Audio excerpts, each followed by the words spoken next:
first episode we did in here, I asked everybody in here like what their favorite boxing movie was. And oddly enough, the boxing movie you chose came on, and I was like, it's a great movie. It's a cool show. But I was Which like, one? Real Steel. Real Oh, Steel. that is a great movie. It's a great movie. What was you thinking? I like Gladiator Okay. But I I haven't seen that one. with Cuba Gooding Jr. I haven't seen it. Well, like, it was just surprising to me that, like, you chose Real Steel. I was like, this does not seem something, like, you would be into. It's high tech and all that stuff. And I was like, Supposed to be making a second one. Yeah, but my like I said, then my kids were all about it. So it was kind of like just something you enjoy with your kids. it's not that it was a bad movie. I was just like, man, this doesn't seem like a movie Yeah. you would like. I was like, man. It's great. I like it. Watch it a lot. My Leo likes it. grandpa likes Streets of Gold. It's a goal. I think Older, what, the 70s? no, late 80s, early 90s maybe. But it's a boxing show. Did you guys have a favorite one other than Real Steel is probably not going to be my top boxing. I wouldn't even have thought that was a boxing movie, but it is. I It's like more Gladiator. anime. Digstown was good with Louis Gossett Jr. But I like Gladiator a lot with the I haven't seen that as a boxing Cuba Gooding Jr. Oh, man. I've heard of it. I haven't seen it either. And then Hurricane. Is it Hurricane the ones with Denzel? That's Yep, what Yeah. that one's good. all Who's these. that? What boxer is that about? It is a true story. I know that. I don't but know. I don't. Can't remember who it's over. What honestly. about what was It's that been one? I've only seen it like once or twice, and that's back when it first came out. The Cinderella Man or whatever. Yeah, that one was Cinderella good. Man Russell was my Crowe. number one favorite movie, probably. Oh, and then there was Bleed for This about Bleed for Vinny Hands Paz. of Stone was good Hands of too. Stone. That was about Roberto. Yeah, Yeah. Roberto Duran. Yep. Yeah, Bleed for This was the Vinny Paz story. That was good. That was insane. I didn't realize that Mayweather's name went that far back, to be honest. Like, Floyd's? no, well, just the Mayweather name. Like, Oh, yeah. The Mayweather Oh, his name dad went been that around far. for a while. His And brother his and his grandpa, uncle was fighting. Yeah. Yeah, his uncle fought Julio Cesar Chavez. A couple times, I think. Yeah, I mean, but what about you? What about movies that you've seen? I mean, you're a little bit younger than us. Right. but- Yeah. So I mean, I probably grew up watching Rocky. You know, Cinderella Man was another one of them. Cinderella Man just hit a little bit different because, like, you see, like, struggle. Yeah, stuff I like mean, that. it was during the Great Depression in the 1920s, I believe, right? Right, So, dude had to fight for every cent that he was. I don't Out know, there, Redline and boy. shit. Yeah, like Jack Dempsey's stories, fighting Yeah. for food money. I'm waiting for a Tyson movie to come out. Like, it's Another one? it's got to happen. Like, a real good Yeah, Tyson there's got to movie. be a good one, but Like, who would be a good Tyson? Person to play Tyson? I don't know. They had Jamie Foxx, I haven't seen that one. and then Michael Jai White played him. Yeah. And I don't know. Miles J. White doesn't seem like he'd be a good Tyson.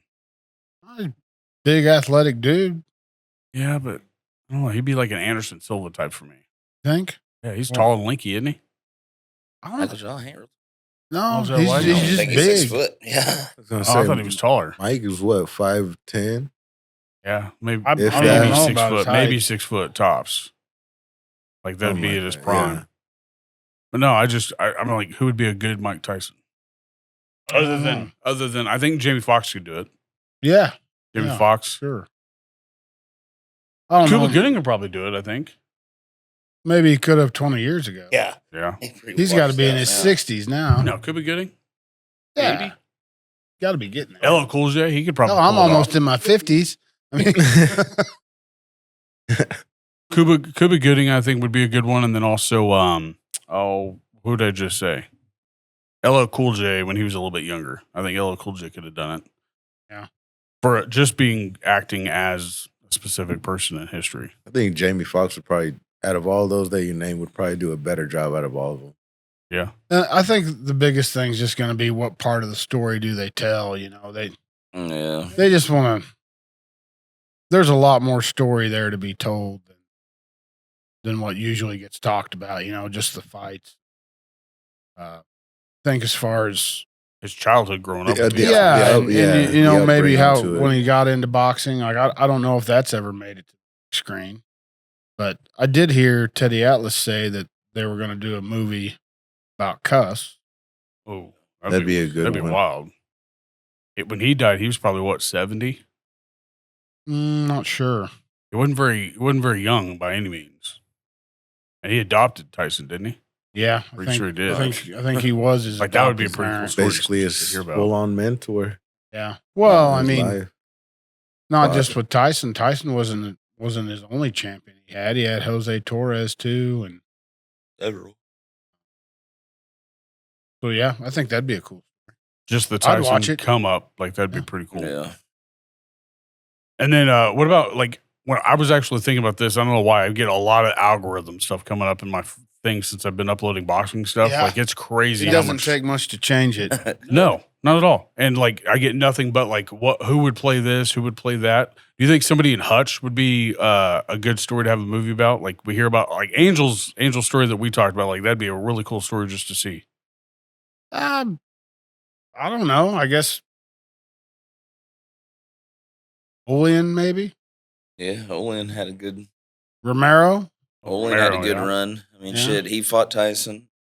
Yeah, he beat Orlin Norris. Yeah. Orlin Norris is a boxing He Hall of fought one of the Famer. Klitschko's too. Did he? Sure so. Fought Lou Savarese. He fought a few big names.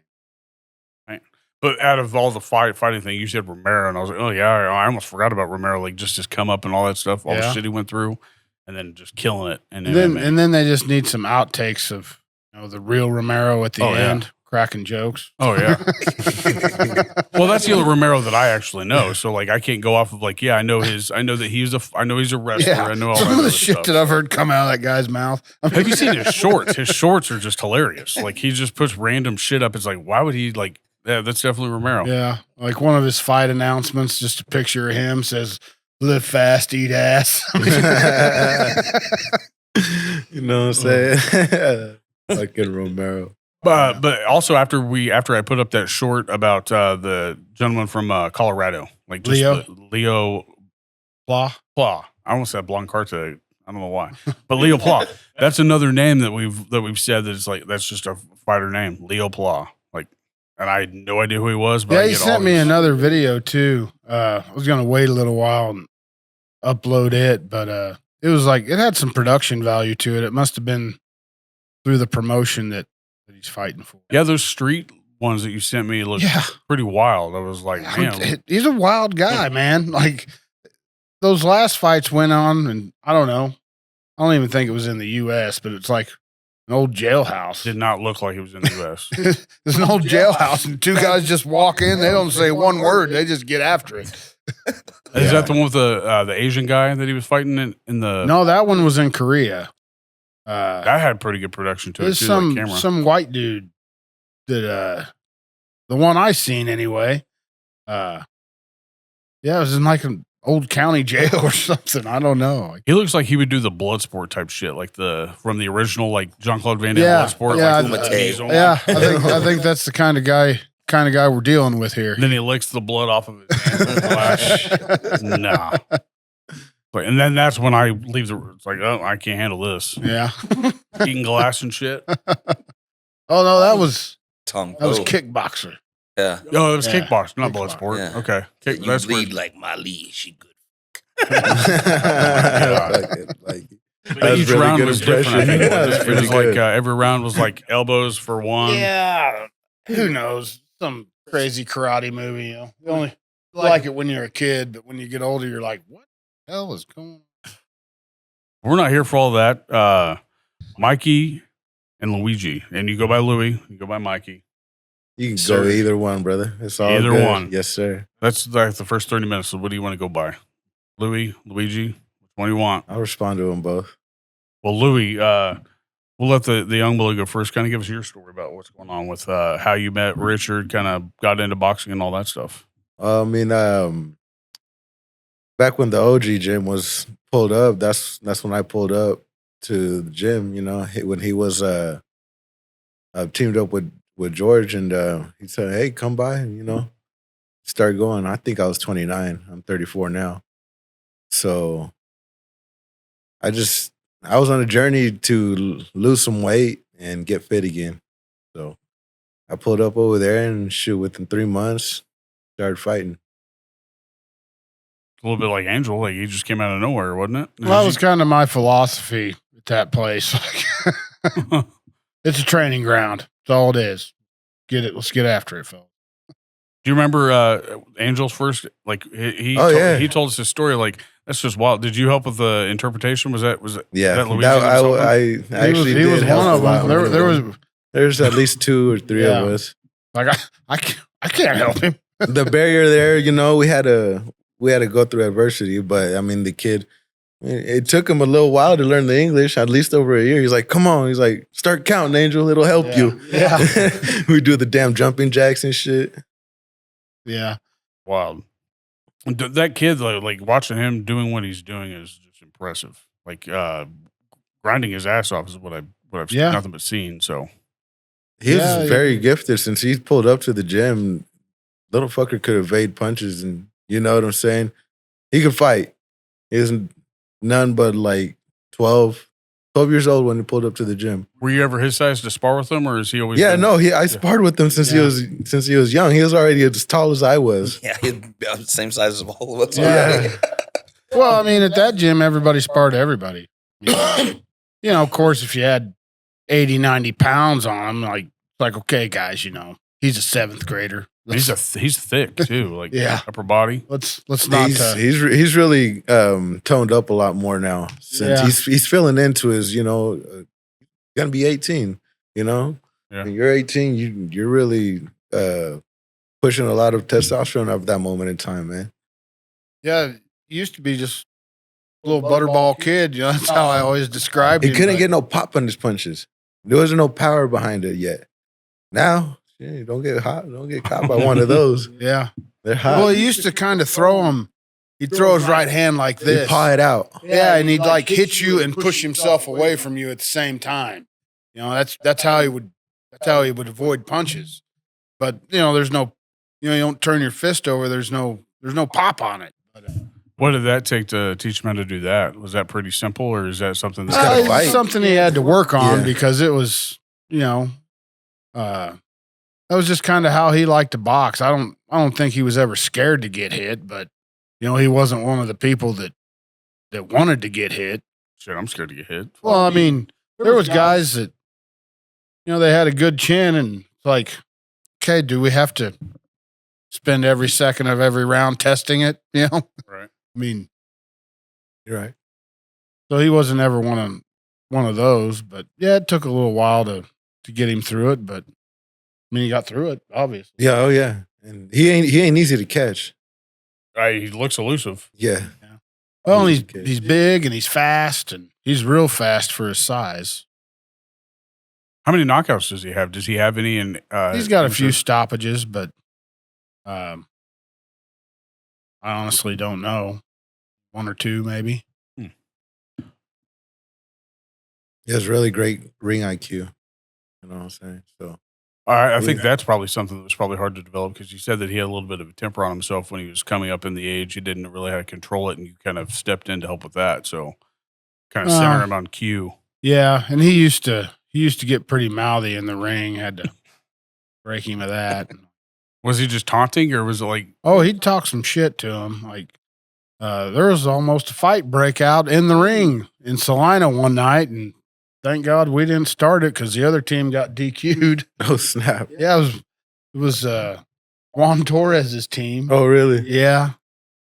I don't even know what those two were, the boxers. I don't know what those two were arguing about. Yeah, Israel DQ'd him.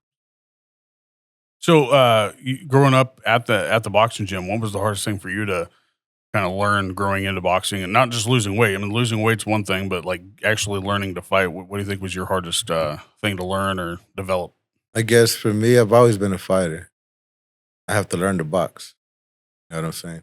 You have to learn that there's a barrier that you got to break right there, You got to fight or you got to box. Depends on the opponent that you have in front of you. So were you doing like MMA stuff or anything like that? Or? I've grown up doing Taekwondo.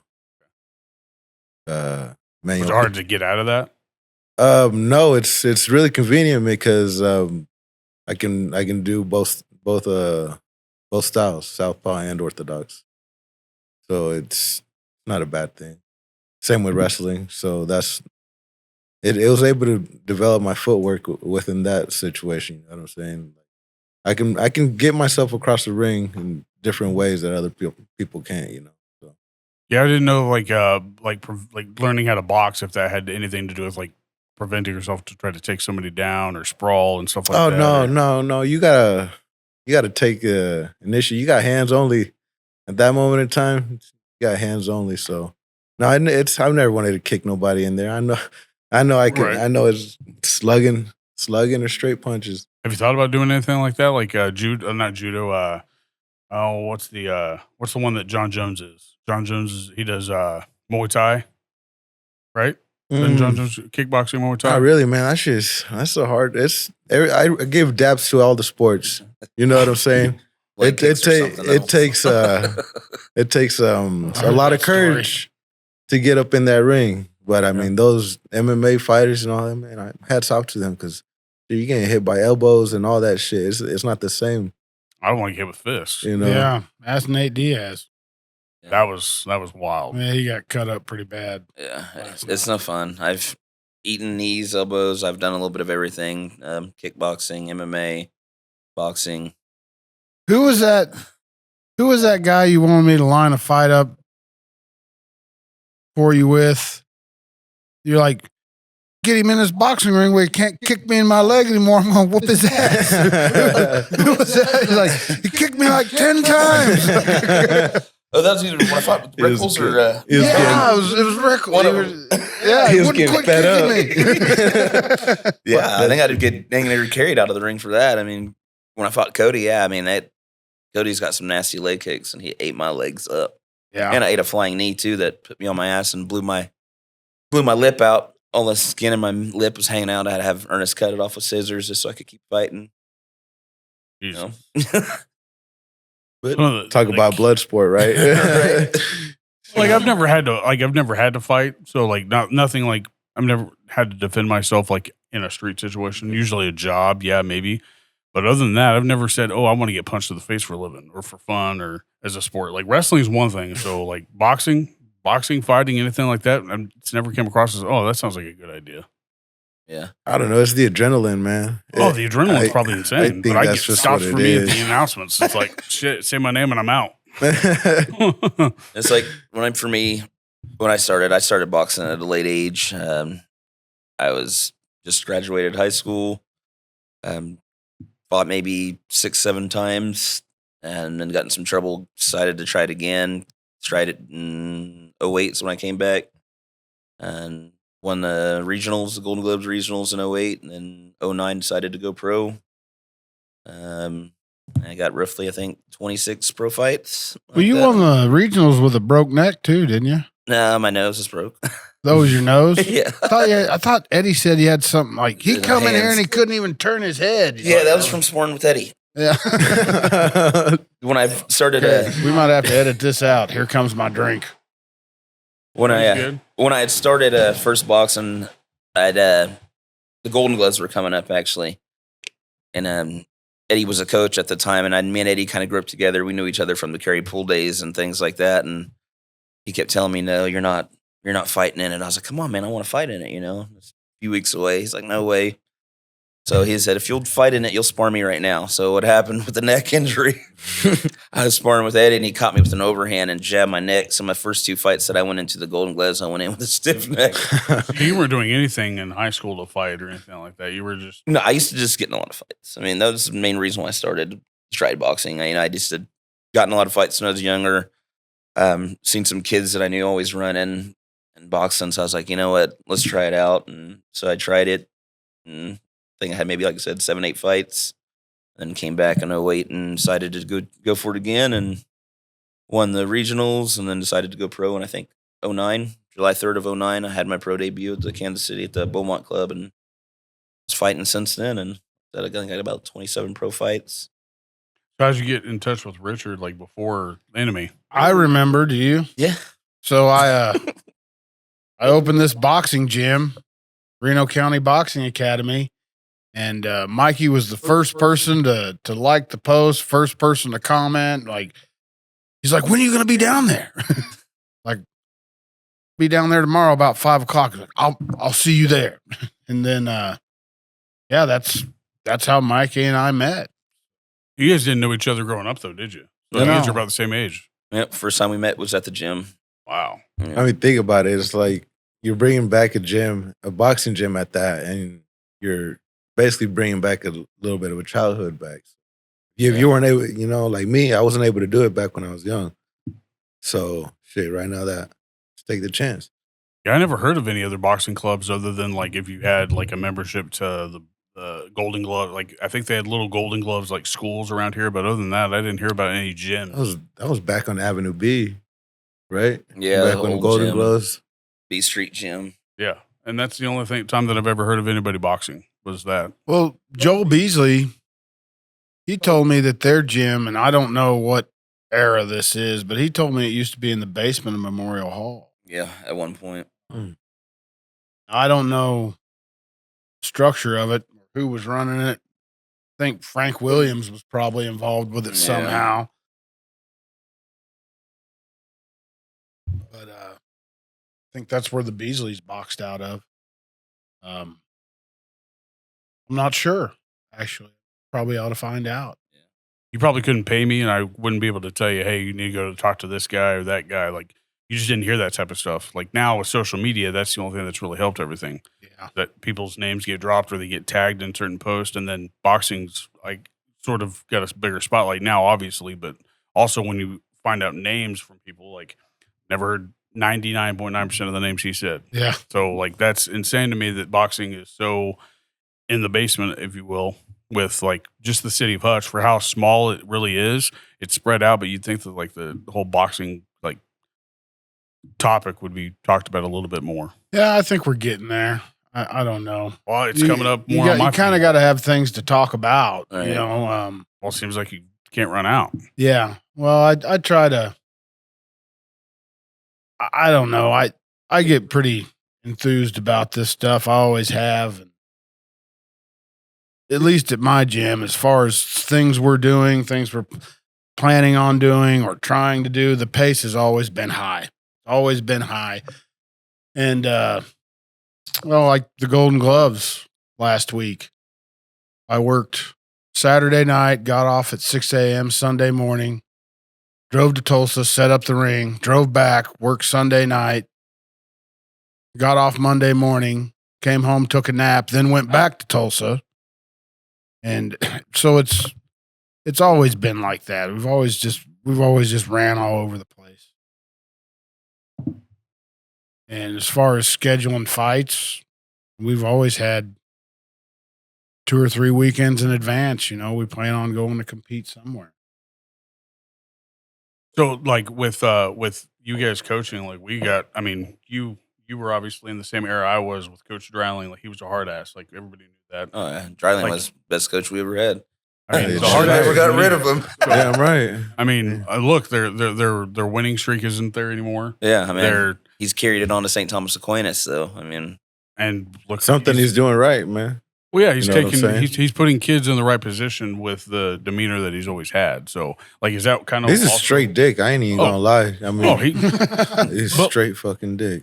but it's good though. Like, you didn't want to piss him off, and it's like he told a story when I was younger that like he was always afraid to take his dad the wrong tool. Like he said, "Bring me a wrench or whatever," and he'd tell him the size. He's like, "Shit, which one is it?" Like that was his fears. Like, I don't want to get yelled at. I don't think now it's so much you don't want to get yelled at. You don't want to disappoint the person that's telling you to bring you something or to do something for you. Simple of asking a question is going to change that whole thing. But like, is that kind of what kind of led you on to liking Richard's style of coaching? Was growing up with Dryling? yeah, I mean, what Dryling was, I mean, different. Obviously, it's football coach. But what I like with Richard when I got into the gym, obviously he was bringing something back that we hadn't had in a long time. I mean, boxing hadn't been around in quite some time. And when he brought it back, it was a fast pace. It was a grind. Power boxing, move forward, and that's what I like. I mean, me as a fighter, I've always been kind of a brawler boxer. I mean, I like to come forward. I like to bang. That's just how I've always been. And that's how kind of like what we push there. We want our kids coming forward. We want them putting a lot of pressure. Keep your person on their toes. I mean, that's what you're supposed to do. Get in there and try to hit them as much as you can and not get hit. Well, I think he's the first person that's came in and said, "Hey, where's Coach at?" I was like, "Richard, you mean?" Like, I've never heard anybody call you Coach, so it's a little bit different. So I was like, hey, I don't even think you said coach. You just went along with what Yeah. But the coach idea is like different for, I would say, probably every sport. Like Richard told me his first time ever talking to me that he's not meant to be your friend, but I think he's developed more of the friendship thing that he realized. He said he kind of picks up on that now, listening to Angel and stuff like that. What type of stuff do you see going on in the gym that he does that deviates from what he said? He's not your friend, but he's your mentor, your coach. Oh yeah, I mean, he's there to get on your ass. I mean, like I said, with Dryling was the same way. If you ain't got a coach yelling on you and getting on you, they're not doing their job. I mean, really, they're not. And you can have somebody sit there and be on your ass and teach you things the wrong way. But when Richard's trying to show you something, he's trying to show you that way you do it the right way. I'd rather you do something one time right way than do it 1,000 times the wrong way. Because you keep doing it that wrong way, that's what you're going to get stuck with. And here we're trying to teach kids, do things the right way, keep your hands up, protect yourself at all times. That's what you got to do. I mean, And with coaching styles, do you notice anything different with other coaches, how they teach a certain skill or anything like that Richard does differently? Like especially MMA boxing, how many coaches do they have there? 4, 3 or 4? 3 or 4. We Mainly all just 1 or help 2. at the end Yeah, of the day. and then there's Luigi. He helps out a lot. Mikey's been up there a couple times and helps out. But as far as like coaches at the gym, yeah, there's 3 of us. It's mainly me and Toman. Luigi are there every night. I mean, if I can't be there, one of those 2 are there. We'll make it happen. Yeah, if work drags me away. Is it pretty much everybody's on the same page the way that they coach certain people, or is it different? I don't know. I mean, We acknowledge everybody's inputs. yeah, Always. like I wouldn't try to change a boxer's style. I don't know if I'd try to change a coach's style unless they're just doing something that's like that's not going to work. Don't do that. Because all ideas they hold water. Of course, there's a point where that doesn't work, and Mikey and Louie's been around for. Some of these coaches just say crazy stuff. I don't know. I can't think of any examples right now, but we've seen it all. yeah, I mean, you've seen coaches lose it at fights because their kids lose, and then just get irate and kicked out of shows, Yeah. and that's just, it's unacceptable. You shouldn't be that way as a coach. I mean, yeah, I could be sour that my kid lost, especially if you know that they should have won, whatever the case may be. But still, you got to hold your composure because those kids are looking up to you. So when they see you act that way, they're going to reflect the same way. So next time they lose, they might show out in the ring. I think it's kind of embarrassing for them too. Yeah. When their coach starts running off at the mouth. I mean, it's kind of like, how about you just shut the fuck up? Like, can I just deal with this right now? Like, I'm the one that just lost. I mean, The only time that I've ever seen it, like where it was completely different, you're familiar with Coach Garcia, the wrestling coach, right? Like, he would always be talking to people when they're wrestling, and you can't hear shit with the headgear on. Like, you're not going to hear him. Like, you can't hear him. The only time you're going to hear him is like at a time or something like that where the wrestling match is stopped, whatever. Other than that, you're not hearing shit. But the only time I ever seen him like not do anything is when his son was wrestling, Cody Garcia. Like, when his son was wrestling, he would just be leaned back in his chair. He didn't say shit. And I was like, I get it, because his son was pretty much self-taught. He was a stud. Yeah, he was. It was amazing to watch his son like not just wrestle but also train. The training aspect is completely different than that of boxing, I'm sure. But like Very vigorous though. Regardless, I remember those practices. Running, just the cardiovascular part of it. Sucks. That's what really wrestling's gets pretty me. grueling. Oh yeah, Them guys work their asses off. Yeah. But I've noticed that like certain coaches will focus on one guy. Is it not like that at MMA Boxing Club? no, everybody gets No. fair treatment. No, yeah, that's always been a big thing of mine. Like, treat everybody the same. Because like I said, I mean, there's kind of a philosophy to that. I mean, you want your team to hate you a little bit. That way they stick together. Right. If it's like being at work. if the Ain't there for crew, friendship. When they're for paychecks. if the crew doesn't like their boss, the crew will get along and be able to get shit done.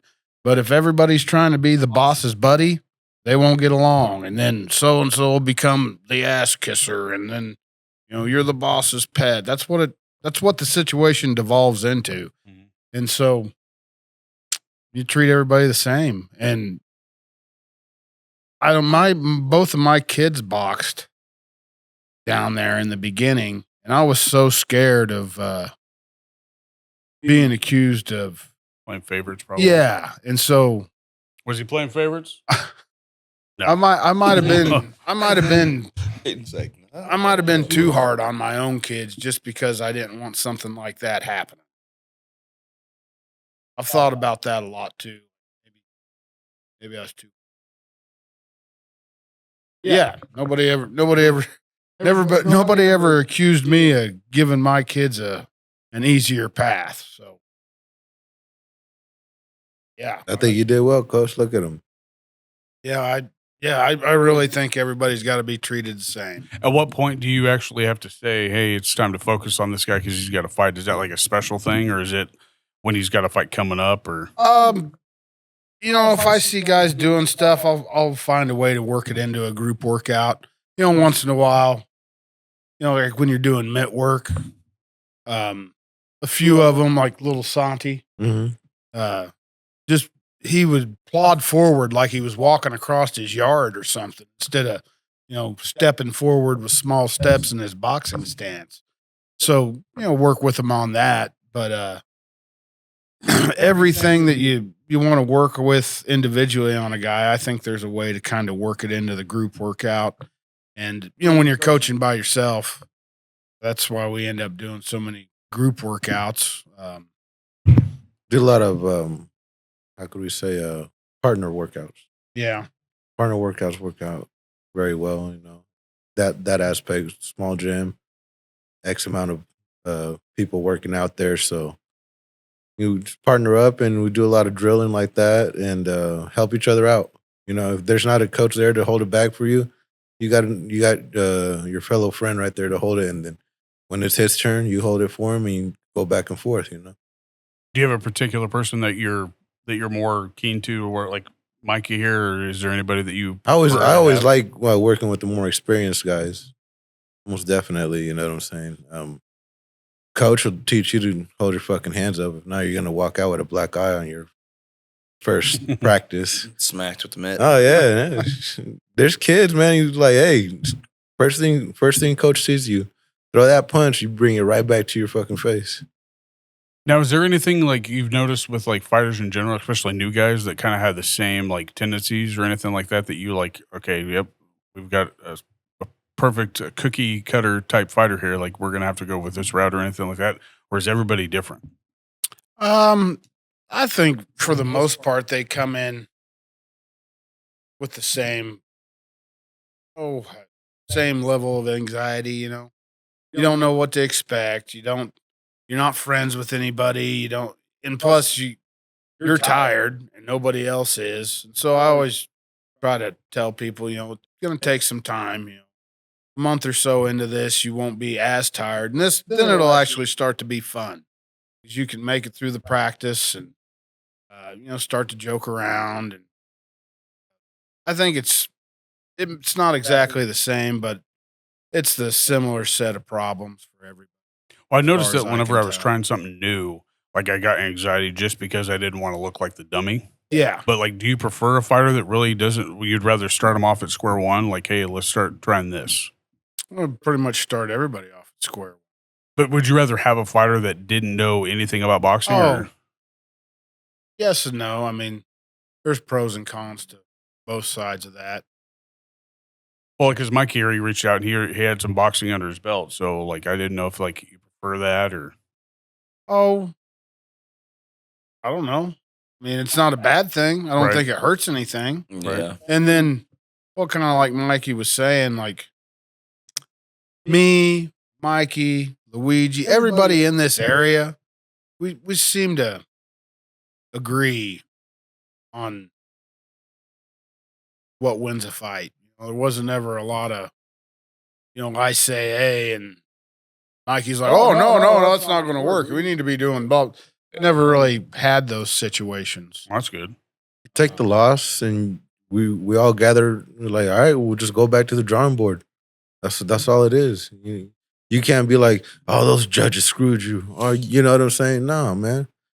Make it that way. The judge next time sees it as clear as you want to see it. Does that change from professional boxing to the amateur side of things? There's different rules in professional boxing than amateur boxing that you can and cannot do. You know what I'm saying? Your scoring's it's different.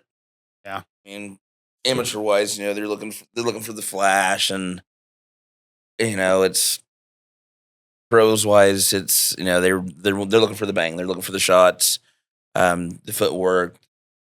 If you're making people miss, Evading, counters, shots. Amateur wise, it's just more scoring and points. You got head and torso. Yeah, and the pros, you can pretty much hit them wherever they'll let you hit them. I mean, what is it? The keeping your arm out. Yeah. You can't do that in the amateurs. You can't hold an arm out. Oh. It has to be a punch. In the pros, you can paw at a guy with your arm fully extended. I hated that shit. Leave it out for range. Right. Gloves Find are your padded range. different too. We got 10-ounce knuckle sandwiches now. 10 ounce. Yeah, that's what I fought in as a pro, 10-ounce gloves. And Did you have a favorite? favorite glove? Yeah, weight and stuff like that, or No, I've actually fought in 3 different weight classes as a pro. I fought light heavyweight, cruiserweight, and heavyweight. Yeah. I think the heaviest guy I fought was like 373. Tallest guy I fought was 6'7". We fought at 170 pounds. how was that?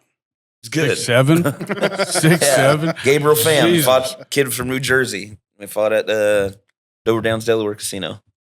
Did you win? No, lost split decision to him.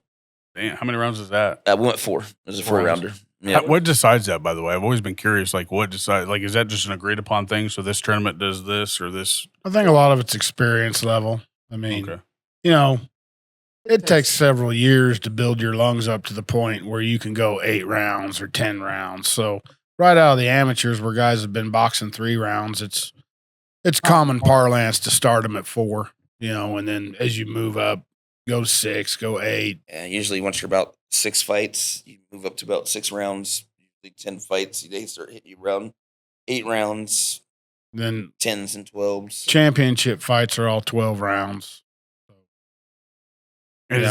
is that how you plan your training in the boxing gym itself? Is like, oh, we're getting ready for this tournament coming up, this many rounds. Well, yeah, if I had a pro boxing gym training a bunch of pro fighters, that's exactly how I'd do it. And I'd probably take it a step farther. In camps, we'd train at 9 and 10 o'clock at night. If you're in the main event, you're not going to be fighting until 11 o'clock at night. So that's when we'll train. I guess that's might have been my better question was the camps. That's your individual training time is camps. Do you have a camp going on right now? I don't. I mean, the fight's not till October. We'll probably start with Louis. I don't know, 8 to 10 weeks out. I believe so. We'll start hitting it hard, and then right now Louis is the only one in my gym that fights for my gym that's on that card. Mikey's getting there, right? Trying to get the lungs built up Yeah. again. Yep. And with Mikey and Louis, I figured we'll probably start 8, 10 weeks out. Then between now and then, Louis comes to practice and helps out and keeps his feet moving with the amateurs. And I think both their lungs are going to be just fine for 4 rounds. And Mikey, experience matters. Mikey's been around this game for forever. He knows how to get through things. He knows how to pace himself. How to weather the storm. I guess what I'm saying is like Right. cardio wise, I'm not worried about either one of these guys. So Okay. Well, why don't we talk about his fight coming up? Like you've got a contract signed with him already, correct? Luigi signed his opponent. It's been sent to him. He hasn't signed it yet. Mm. I actually talked to his manager this morning. I guess he's got some family stuff going on. I didn't ask. Figured it's one of them deals. If they want me to know, they'll tell me. But he's got the contract, and it's everything he said he wanted. So he's just got to sign it. I don't So know what's going on. who is it you're fighting now again? Supposed to be fighting Silverio out of a Great Bend. Great Bend. Oh, okay. Silverio Montañez. He's got his own boxing gym too. So hey, I mean, let's run the fade. You know, ball's in your court. Is this your first pro fight? Correct. In October, okay. How many of those you got? How many first time pro fights do you have other than the amateur? You got not the guy that came with KJ. Malik, yeah. Looking for an opponent for him. It'll be his first fight. Found a guy in Wichita for him. He's got like 7 fights, but I ran it by Malik, and Malik's like, no, I want to fight him. I'm like, okay, we'll try to reach out and see what we can get done. So it'll be Louis' first pro fight, Malik's first pro fight. And then I talked to another guy on the way here this morning, TJ Jones, one of Mikey's old opponents. I sent him the contract, but it's got a time limit on it. If you don't sign within so many days, it expires. And TJ Jones is actually a pretty cool guy. He's like, man, I'm sorry. I've had graduations. I've had tons of shit going on. I went to sign it the other night. It was expired. He's like, I didn't know what to say. He's like, can you send that again? And he fights the 13th in Topeka. He just had an opponent change, and so he's been working his ass off. That's just boxing, how it goes. So everything. That's how it goes. Except basketball and football, their opponents don't change too much. No. Then I don't know. Talked to Jeff Page this morning. Jeff Page is down to get on the card, so might start looking for somebody to line up with him. You got to head out, Mikey. Yeah, that's Go get your phone. what I get for being late. Oh, good. Well, why don't we, before he goes, why don't you kind of talk about your fight real quick coming up, and then we'll finish with the. Do you have to leave anytime soon? No, we're good. Mikey, go ahead and talk about your fight coming up and what you hope to have come out of it. Well, hopefully it'll be a good bang. Waiting to hear back from Richard Martinez, see if he gets his contract signed. Mine's already signed. I'm game.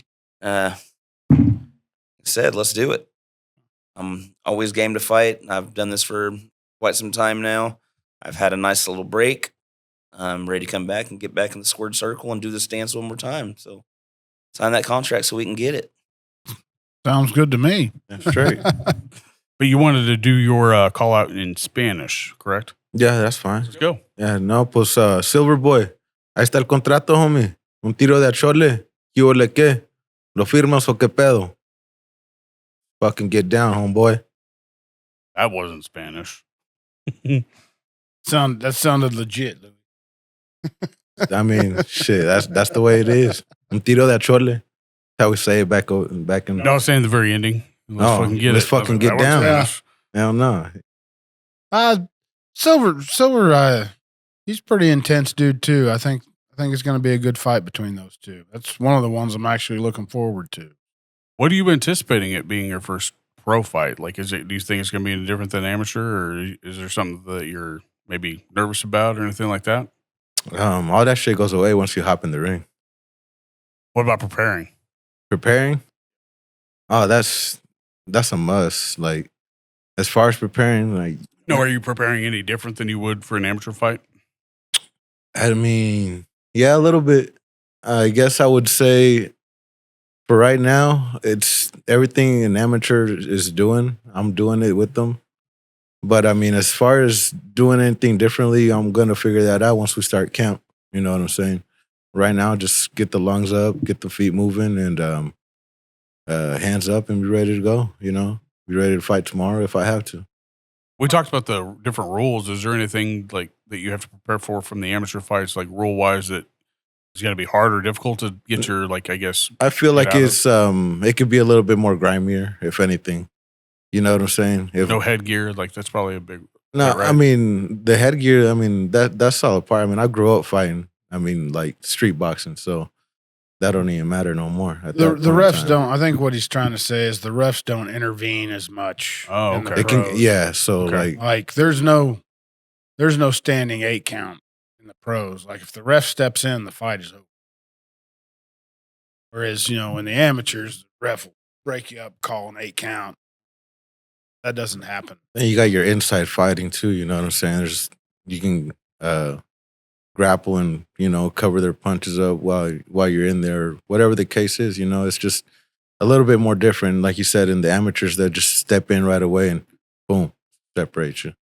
Is it like does ring size change with that part, or is it like all standard, or is it? Well, there's 3 different sizes of rings. Well, there might be 4. There's a 16, an 18, and a 20. Minimum is 16. That's your smallest it can be, competition size. But I want to say I've heard of a 24-foot ring, 22. Like some of them get pretty big. Well, I noticed last night that it seemed a lot smaller. Yeah. Like I was like, man, this is going to be. And the fights went by so much faster. At least on the MMA side of things. But is boxing pretty much like that too? Like they go by quicker, or is it like less room to move and maneuver, or what? I never had the short 3 minutes ever in my life. Those motherfuckers as long as hell. Yeah, I don't know. So with pro boxing and amateur boxing, so amateur it's all 3 rounds, no matter what. It's all 3 rounds. Then with pro boxing, you got 4-round fights or 6-round fights or 8 rounds. With MMA, it's 3 5-minute rounds or 5 5-minute. There's not a lot of variance there. So I don't know. And it seems like a lot more fights in boxing go the distance. Yeah, that's what I was going to say. Like I don't see many coming down to this. Like the ones that do are the big knockouts and stuff like that. And like not many people are calling or stepping in to stop a fight because the guy's not protecting himself usually. So that's not just out of the stuff I've watched. But yeah, last night it did seem like like Diaz. It doesn't seem like like it was probably good because like we're not used to seeing Diaz have to fight like that right away. Like we're not used to seeing that in MMA at least. Yeah, he didn't seem like he was himself. I actually didn't watch it. I mean, it was just weird mainly because like you're used to seeing guys kind of get a feel and some like space in between each other to see like where the punches are going to land and kind of how they're going to move. And they wouldn't like that last night. Like they went by quick because like they were just getting right at it because the ring seems so much smaller. And that's why I was like, man. Well, that's actually not a bad thing. When there's a small ring, you can cut the ring off a lot quicker, There's a lot more exchanges. There's a lot more exchanges that can happen, whether you give somebody X amount of more ring space, there's a little bit more shimmer. You can dance around, move around, a little bit more footwork, but I think it's just what I'm used to. Like, is that space and that time for them to kind of get a feel for their opponent? Like, that's usually what most of them use that first round for, is just to see the timing that they have to their reaction to a punch or a kick or whatever. But last night there was no time for that. Well, and there was a lot more experienced people in there. Mike Perry's been around. Diaz has been around. Right.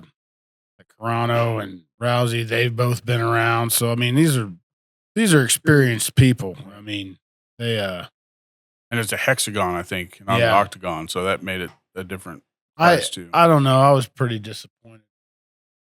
The matchup to begin with, I knew that main event was going to go down that way. Was that Ngannou? No, it was Gina Carano and Ronda Rousey. Oh, okay. Nothing against Gina Carano, but she's my age. 44 years old. She hasn't fought in 17 years. Oh, damn. Like, that's a long layoff. Yeah. Like, that's a lifetime. You ain't lying on that one. A lot of people train that long before their first fight. Yeah. And so, I mean, I hope she made some money, but. Yeah, I think their purse was like Rousey's was like $2.2 million, and then Gina's was like 1.8 or something like that. But it's still like at one point, like even some of those guys, like Junior Dos Santos, did not look like he needed to be in that ring. Especially with the guy, like I'd never heard of that guy, to be honest. But like that dude fought with his hands down the whole time. That's what's kind of weird, and you weren't ready for that. Yeah, especially a junior. Yeah, well, I didn't get to see it. Now that I heard what happened, I probably won't watch it. I'm a Dos Santos fan. Junior did great with his leg kicks. This other guy he kicked his legs out from under him like 3 or 4 times. Yeah. Like he got some good kicks in, but that end, like he was just hitting him with like 3 uppercuts that weren't defended at all. So that was just Well, he's getting up there in age too. Yeah. I think he's 41. But yeah, Gina Carano made what 1.8 million in 17 seconds. Probably came out of there uninjured. Yeah. You know, I thought her arm broke. her arm might hurt. You know, Was it like a quick submission or Yeah, some Oh, shit? 17 seconds. Ronda did what Ronda does, and that was shit. she took Gina. I think grappled her out. She didn't knock her out. Like, it was weird because like it looked like they almost both went for a takedown, but like Carano kind of hesitated a little bit, so Ronda got the lower edge on her, and they both went. So she almost put her in a guillotine. It looked like, and then they went to the ground, and then she let go of the guillotine, and then let go of her arm, and that was it. All she wrote. So it was fast. So yeah, I mean, good for them. They made some money. I don't know.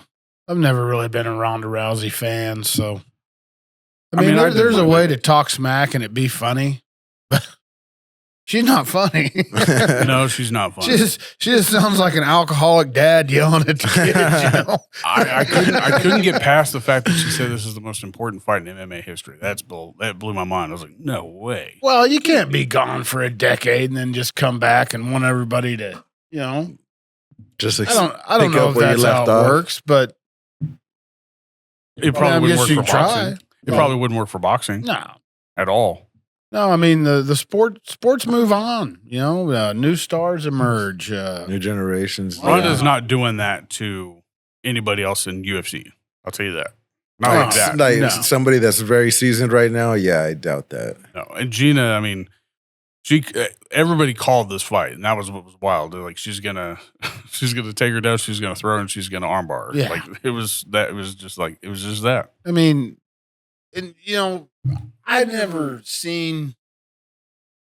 I don't know if I've ever seen one of Gina Carano's fights from back in the day, but I saw the Cyborg fight. Regardless of how good she was then, there's no going back and reliving that at 44 years old. No. So I think she only had 8 total fights because I saw her Cyborg fight. yeah, I That did not remember go seeing good. her. She had a 7-1 record. Yeah. So like for Cyborg being her last fight, Cyborg was like the monster of her time at the time coming in. That was Ronda Rousey's also peak at her time. So was that Bellator probably when Cyborg? I think that was Strikeforce. Well, I mean, still Cyborg was a monster. Like Yeah. half the people thought she was a dude. Yeah. So I mean, for that to be her last fight, and she did not. I think it was a first round knockout too Might have on been. Cyborg. So it didn't last long. I didn't expect it to go more than 30 seconds, probably not 17. Yeah. But a lot of people were upset that they had to pay that ticket price just to see that fight. Well, I seen Oh, man. I didn't get to look at my Disappointing. phone too much this morning, but I did see a scrolling going down the road said less than 100 people showed up for that fight. Now that might have been early in the evening before people started coming. You know, they'll put whatever they can on a headline. I didn't read it. I just seen the headline. Well, they tried to call it a three main event fight, which I mean you can't. No such thing. No such thing. It The was logical fallacy. the last three fights were all 5-minute rounds. That's what it was. They weren't for a title. They were just for bragging rights and to put what is it, MVP MMA on the map. Does it happen? I don't know. I mean, it was weird to watch. Like it definitely had. I don't like the announcing type stuff. Keep that to the UFC. Like let UFC handle that stuff. Like, but you had all the refs from the UFC coming over. You had well, those are they're state issued guys. yeah, but like I just wasn't anticipating that to be the case. Like you had I didn't realize that was his beard. I thought that was his mustache at first. Who's that dude? That Troy Wall No, this dude was he had the or handle Mike on Beltran. Mike Beltran, yeah. Mike Beltran. He was in there, and I thought that was his mustache. I was like, when did his beard get that long? But he had it hanging all the way Yeah. down to his It's always been that way. right. But he didn't. I've never seen him do that for UFC. Like when he refs a UFC fight, it's usually tied up and neat and like tucked into his shirt. I think this was out of his shirt this time, so it was just a little bit different to see. Maybe Just the way they're trying to compete with the UFC. Hope. he can do it. Yeah, do it if you can do it. But it's like, man, that's a pretty big undertaking. You're not going to be able to pay those guys for that long, that much money. Not if you don't have the money coming in, obviously. Yeah, well, in the UFC, they build people. Right. They're trying to take somebody that's already built and, make money off their name that's already been established. And like I said, that's tough to do because That's the 5-10 sport years. moves on and new stars emerge. And I think that's also a little bit what boxing sort of doesn't have. was Like it? you don't have that type of stuff. Like you have the two guys that we know of that are fighting, not necessarily the two greatest guys that we know of. I don't know if that's how you see it or what. well, but like it's tougher in boxing. There's 17 champions, 17 weight classes. Yeah. And how many promotions? Probably 17 promotions. Well, they the have that big new ones, one, there's- Super Boxing, too, that just Yeah, started. that's Dana White. So Yeah. hopefully he does something really good with that. Yeah, I mean, I think I said it on one of the podcasts. That's one thing I'm pumped about with Dana White being in the mix because He's a businessman and he does that well, right. no, like he's a fight fan too. If you go He actually out tries to and- push some good Yeah. fights. if You you know go what I'm out saying? and fight and don't stop trying to win, whether you win or lose, he'll have you back. He'll give you another opportunity. Whereas, these other promotions, they put so much money into a guy. As soon as they get their it's like, yeah, it's then, gone. and then they can't lose it. And that's when you start getting questionable decisions and, people saying boxing's corrupt because nobody wants to lose. Right. Well, you take away the whole, if I lose, I'm done. And then that changes everything. Cause it's like, no, you can lose, but you can't go in there and lay down. Right. That's not the same. Damn thing. right, exactly. So I'm excited to see Dana White in boxing. Cause Well, isn't that where he started too? Like he Yeah. started promoting. he was a pretty Yeah. tough dude, allegedly. I've never seen him fight. I don't know if he has any fights, but I'm saying with promoting it. I think he started promoting boxing before he even did MMA. oh, I don't know. That's what I I mean. know I he was could a be boxer. wrong. Yeah. I don't know how much he did on the promotions. It's just weird to me. Like, I mean, yeah, I'm a UFC fan. I'm an MMA fan. Like, boxing isn't necessarily in my vocabulary, nowhere near it. Like UFC, like I'm obviously not an expert, but what I have noticed is that like when an upset happens in the UFC, I can't look back in time and see that same type of upset in boxing. Do you see that? Like, like when Anderson Silva lost to Chris Weidman in that first fight. Do you see anything like that happening in boxing ever, like in the history? Yeah, there's plenty of upsets in boxing. I mean, Holyfield beating Tyson. That was a huge upset. Hakeem Rothman beating Lennox Lewis. I mean, starched him. Roberto Duran versus Sugar Ray Leonard. Yeah. You know what I'm saying? If you want to name legendary fights, Tommy Hearns versus Sugar Ray Leonard as well, man. Is it just not as common, you think, maybe? Like I just haven't seen that happen as much, or it's not promoted as much, or the names aren't there, or what? I think it's just, everybody's got their thing they watch and pay attention to. Well, because just- I'll just watch like- the Tyson fight. Just like I couldn't tell you any upsets in football. right. I couldn't tell you one of them. Right. I don't watch football. And that's way too, and that's almost too common to happen because upsets happen every season, every week. There's an upset. So like in a fight, like when you're building up like a Mike Tyson and stuff like that, like when he lost his, it was came back, wasn't it? That was a big fight that he lost when he came back out of, when he got out of prison. Spinks. Yeah, when he fought Spinks, like that was a big loss for him. He but didn't lose to was- Spinks. Oh, he didn't. No, he I thought knocked he did. Spinks out in like 30 seconds. Did they fight twice? No. Who's Holyfield. who's the guy that he fought like right out of prison? It was like his first It's, fight. it's supposed to be. I remember it was supposed to be a fight he had in Vegas or something. He was like already celebrating. He's like, "Oh, the guy's a chump." Dude ends up Yeah. knocking him out at Oh, that Yeah. was Buster Douglas. there. Oh, That's okay. him. That was in Okay. Tokyo. There we Okay. go.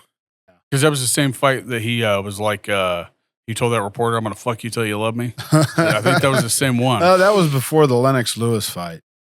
Oh, wow. Yeah, Okay. because like, and you see this happen with everyday people, right?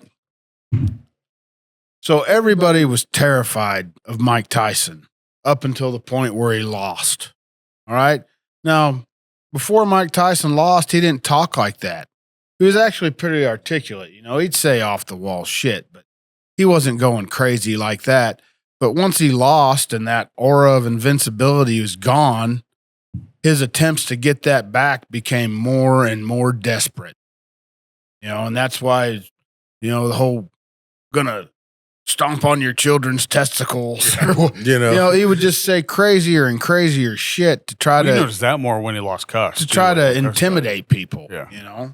No, I mean, they do what they got to do or say what they got to say to sell a fight as well. Right. You know what I'm saying? So, I mean, the fight game has changed. Back in the day, it was a gentleman's sport. You shake their hand, you know, don't say much to it, look at them in the eye, boom, turn around. Now it's, the face-offs get a and little what bit more people wanted intense to and all watch that. changed too. It used to be people respected that. Yeah, we respected pugilists. You know what I'm saying? You'd Like, go hey, out there. good fight. Exactly. Now, if two guys do that, well, they're pussies. It's like if there's no drama to it, it doesn't sell. Well, that's good to. I mean, that speaks on what happened in MMA with just last week. What was that fight? The two were like they had to hire extra security officers. You're talking about Sean Strickland versus Sean Strickland versus Hamzat. Yeah, like that was not what anybody expected to start that fight. Like they had all the security guards in the octagon, probably in the city. Really? Oh yeah, and then they were respectable. They touched gloves. Like nobody anticipated that. And then when it actually came down to it, a lot of people were upset. Like that was a good fight. I thought. Like it was one of the best fights in. I thought it was a good fight. But it was good get down. Yeah, but like nobody expected it to be like that. They wanted that. They wanted that bloodbath. They want the animosity. They want. They wanted the professional wreshling side of that. Yeah, like, that's what it was. And that's what's crazy about people because as much as they want it, they don't respect it. You know what I mean? Like it's a takedown game, like a good on the ground UFC fight. People get upset about. They start booing, but they don't appreciate what it takes to understand to be able to hold a guy down for that long. Yeah, or to not even get taken down, or not get taken down. Exactly. Sprawl defense is probably 75% of the game. Like it's crazy. Yeah, and that's I don't know. I mean, I'm no psychologist or anything, but no cuss. No, it just seems kind of the connection you made or the connection you make. Fight fans, whether they know it or not, they're tuning in to see somebody get hurt. And that's been going on forever. The Colosseum in Rome, they used to hack people to pieces in there and everybody showed up to watch. They brought their kids to that shit. Public executions, people brought their kids to that stuff, I think that was the joke with Elon Musk and Zuckerberg. Like that's where he wanted to have the fight was in the Coliseum. Yeah. And they wanted to stream it to you, Facebook and X or whatever it was. Like that. I mean, hey, if those two guys were in shape, people would watch it. I think they'd watch it even not being in shape, just to know that like Zuckerberg is training MMA or was. I don't know if he still is, but Elon Musk does not seem like the guy that like you would expect to be in an octagon or in a Coliseum. Nonetheless, like you're gonna watch it, you're gonna tune in. Then watch him be like that silent type of killer guy. He just don't say nothing. He just do. It's like GSP. Like I think there's a lot more of that goes on than people realize because like jiu-jitsu is pretty complex. Yeah. And you kind of got to be smart to be good at it. So what you end up with is a gym full of geeks that could fold your clothes with you in them. Yeah, you ain't lying. You ain't lying. Like you grew up doing the mixed martial arts part before you even thought about boxing. That was so where like, I started. Is there something that you appreciate more that you did that versus boxing, or do you wish that boxing? What I liked about it is most of the time there's a way out of a bad situation, and those submissions like. Once you get one locked in, there's no getting out. It's a done deal. I mean, it's done. Yeah. So I liked the finality of it. I like. Oh, maybe it's just I like the challenge, the problem solving. How am I going to get out of this? What did you specialize in? Like, I don't know that I specialized in anything. I didn't know if you were trained specifically in. Oh no, we didn't know anything about training. Our sparring days were 90s, fights. Yeah. I mean, and we did less and less of that because, you end up getting beat up a little. It doesn't take very long. And then the guy I was sparring partner for, he was for his time, he was really good at it, and he went and had some fights. And I think for him, it was just one of those things. He wanted to know if he could do it, and he could. Then he moved on to something else, and he moved on to racing motorcycles, and that's actually what took him out. So. wrecked a motorcycle. You're from fighting to racing motorcycles. Yeah, he wasn't one of those guys that was going to die in his sleep. Balls to the wall. But I was around weightlifting, and I guess I just never really let go of the competitive side of it. I was always interested in it. There wasn't too many things about it that I didn't like or enjoy, and there wasn't too many parts about it that I didn't like or respect. And then, as far as the boxing thing goes, like I said, my kids are kind of what got me into that, and I had a fundamental knowledge of stuff. And I don't know, maybe it's one of those situations where maybe I knew a little more than I thought I did, or maybe I knew a little more than I realized I did. Or it's not maybe what you know, it's who you know. Yeah. You know what I'm saying? At the end of the day, you got some good connections, Coach, and at the end of the day... Well, I didn't start out with any of them. I mean, you built them up. Yeah. You know what I'm saying? So it took time, but we're here now. And Yeah. that's what it led up to. And shit's moving faster than what anybody's really anticipating. Like you said, the pace is fast, and that's the way we like it. Were you a fan of like watching boxing also at the beginning, or were you more into the MMA, or did you even watch boxing? Like I know it's hard. I've growing always up. watched boxing. Like, I remember during the era when I was younger, everybody always wanted to see Mayweather lose. So, hey, That's why they tuned in. Everybody wanted. I watched the Mayweather fight against him, the Maidana fight against him, and like to me, I was in tune with it because since I was young, I was about 14 when I first joined the boxing gym. Never took a fight, but I was really good at it. I feel like I was hitting on all cylinders during that time, you know what I'm saying? So we'd go spar, and I was laying them on their ass. And I knew I was built for it. And later on, I came back and I had my first fight when I was 20. I trained for 3 months also, and took my first fight. And gym shut down, so couldn't continue, So then later on, life happened. I met my wife, and I got 4 kids now, and now I'm just leading the way for them, Yeah. Do your kids train with you, or? Yeah, Luigi. Oh, wow. He's my oldest comes. How's he going to be? Like, he's 10. Oh, wow. He's already had one Is he fight. training with Enemy, or? Yes, sir. Oh, that's cool. Yes, sir. Lineage. We're there every day. Anybody else's kids besides George and those two? No, George isn't a part of the Enemy gym. He's okay. But little Santi, he's part of the gym, and he's great sparring partners for my son. So yeah, Santi's I think he's in the middle of doing boxing and soccer. So I just talked to his mom, and when I want to go grab that drink, full on boxing the rest of the summer. Soccer's over. Let's go. Yeah. Get some fights. I've had plans for that little guy for a long time. He showed up since he was a little. Yeah, he was just a little kid, and we couldn't do nothing with him, and it felt terrible because tell his parents is like, he can't fight till he's 8. Well, he wants to come, so he's been around the gym for a while, but going on his 4th year, 3 and some change. I mean, but finally getting to the spot where he can train every day and get serious about it. Santi's a tough kid, and he was tough when he was 5.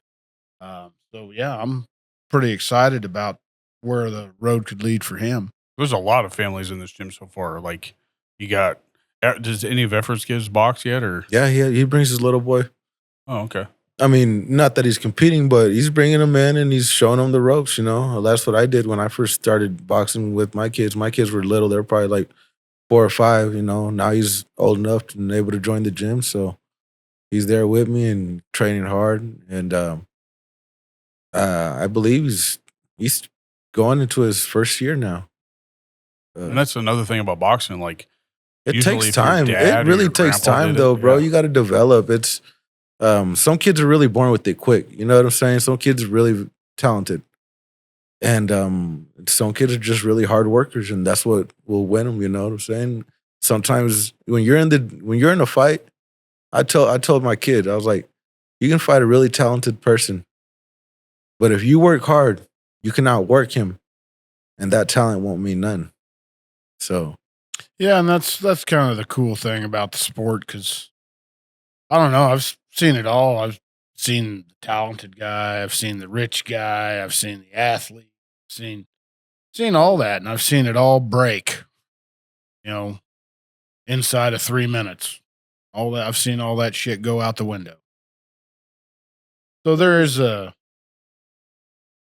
maybe for guys that aren't the most athletic or, maybe they don't have that polished skill set yet. I mean, there are, even if they don't have those things, there's still ways for them to go out and win. And at the very least, there's ways for them to go out and be competitive. Maybe gain some self-respect out of a deal like that. Seems like the hardest thing is like finding like fighters fights like that. Like if Sometimes. they're training, it Yeah. can be. I mean, sometimes there's so many kids that want to fight your kid. You got them all filed in a line. Sometimes you got to go fighting kids outside of the state. is that what Mikey's deal was? Because he told me that he didn't fight very much at all in Kansas. It was all out of state, like in Ohio and. Oh, that's just where he got called to. Oh, okay. Different era too. Called and offered him a fight, and they'd go up Okay. there. But yeah, and you never want to see it happen. But sometimes, as a coach, you're just not able to connect with a kid. They're just, for whatever reason, I don't know if it's even anybody's fault, just not jiving with what goes on at that gym. And so, sometimes I've had guys leave my gym and go to others and kind of seem to do better. Try not to take that personal, but it happens. It's part of it. And I've had guys come to my gym and start doing better. So, yeah, you never want to see that happen, but it does happen. Well, people learn differently for sure. And Oh, yeah. it's not Most just boxing; definitely. it's just life. Yeah, Most for sure. definitely. Yeah, because Teachers teach better to some people than anybody else. But my son was getting bullied a little bit at school, so I was like, I've never been that type. I've always stood head up, like anybody that had a problem with me, right there and then if I had to. But my kid's a little bit more chill. He doesn't have that crazy fire right away, He don't get that crazy eye in him, Right. So there was always rules though, like you don't. He doesn't want to get in trouble. That's he a wants to be stupid rule.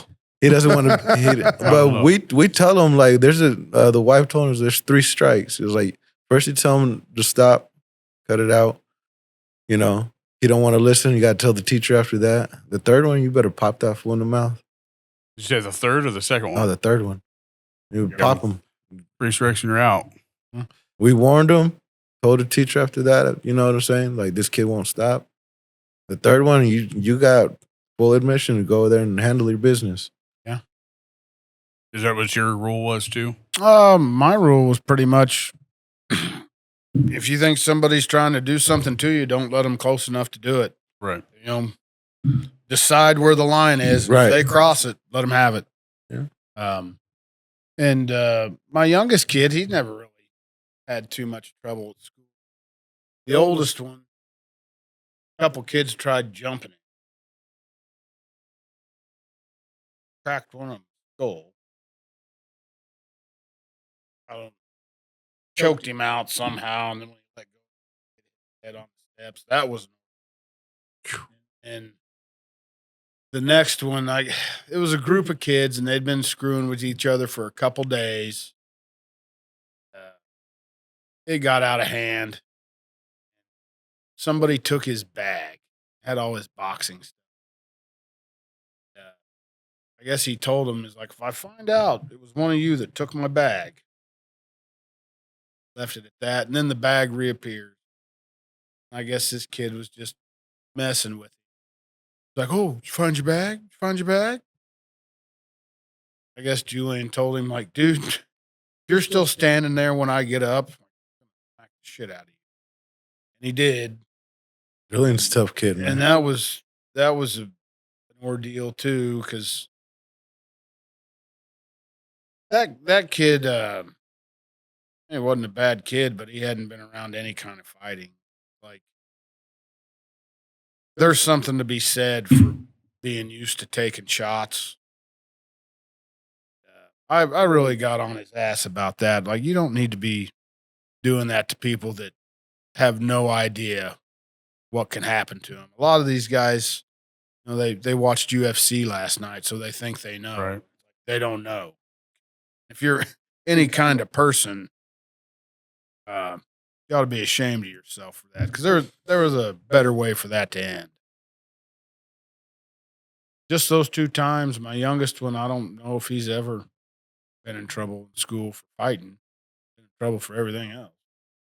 I didn't have that growing up. Like, yeah, you heard about the fights outside of school, but like I guess I never really had to put myself, or I never put myself in that situation, but I also had other stuff that I had going on. Like I had other sports or other shit that I had to do. But I think that like if you don't have anything to do, you're going to find something to do. Yeah. These kids are mean, bro, nowadays. Yeah. I mean, not that they weren't mean during my era. We talked a lot of shit. Like we talked a lot, like your old mama joke. Like we said wild shit. I remember when those you know first, what I'm saying? When those first hit the street. Oh yeah. But like that, but that's what you heard. Like you didn't, like there was no real retaliation, I guess, of it. Like if you knew the guy was joking around, you really didn't do anything other than joke around back. Well, now it's not. It's like now it's not even like your mama is this. Now they'd just be like your mama a crackhead and then this and this and that. And like really came out tough. You know, these little kids come out with some. There's no build up. No, there's no filter. You know what I'm saying? These kids are coming out tough with their wordage. Yeah. So and I can't understand the shit that they don't say that they're not talking shit. Sometimes you overhear them, you're just like, what the fuck? Yeah. Some of the shit I've heard at the gym. Some of the shit them kids say. Just to talk shit? Oh, yeah. Oh, God. There's a Gen Z dictionary that my buddy told me about, and I was like, half the shit in there that they say, like, what are they even talking about? Yeah. I didn't know what throwing shade was until like 2018 or 2019. Like, I was like, how is that a bad thing? Like, shade to me was always a good thing growing up. Like, yeah, throwing some shade. of that cool shade off the tree. Like, what the words that they come up with are wild. Oh, man, I used to get so irritated with it. It'd be like, cap. Oh, you're talking about, the cap one? Who comes up with this stupid shit? Like your words probably back in your day were like gnarly or whatever. Like, I know it's slang and figure of speech, but it's like the stuff now they're coming up with like seems to get dumber and dumber. I mean, yeah, it comes out to be a lot of what's it called? Acronyms.